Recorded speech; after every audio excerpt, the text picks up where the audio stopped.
We plan to the reasonable worst case scenario, which is what you should do at home as well. So there's what we expect to see in the forecast, but then there's also what could happen. And so we need to be prepared for what might happen. There's a lot of collaboration that happens from the ground level on up. We have been on, I don't know, I can't count how many phone calls and text messages, and we have emergency management systems set up to collaborate and talk with each other, make sure that we're planning on the same page, sharing resources if we need to, and in the end, just making sure that we're ready to keep the community safe. This is not your average snowstorm, so this is going to be a significant storm, so we need folks to prepare in that way.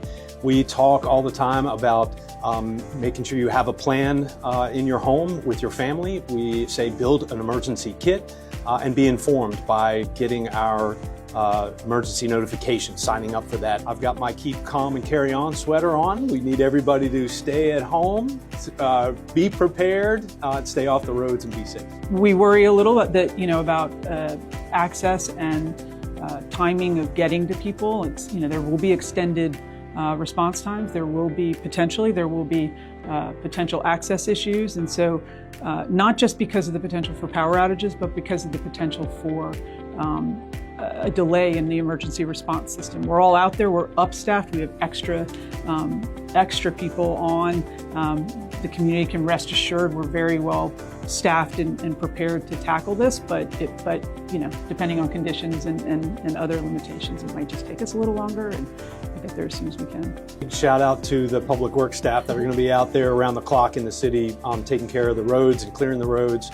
Obviously, it's going to take them a little bit of time as we work through the primary roads and secondary roads, and there's information available online about if you want to know when was the last time plow has come through my neighborhood. You can find that information out online at charlottesville.gov. Preparing your house, I think, and your property, whether you own or rent, to reduce the vulnerability of it. So for example, myself, yesterday I closed all the vents that are in my crawl space so that air couldn't get into my crawl space. I was concerned about one of my pipes, so I wrapped it in insulation, extra insulation.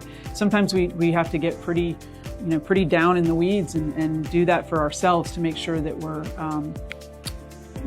for us, so that we don't have to worry about our homes. And I would say the same is true for the community. If there are things that you need to do, assess your family's needs, your household needs, and try to think, okay, if I can't do it this way, just that constant contingency planning, like what are my alternatives? Once you have your family prepared and in order, then reach out to your neighbors. If other folks are going to need some help or live alone or have special needs, then please, this is the time for the community to come together and help each other out.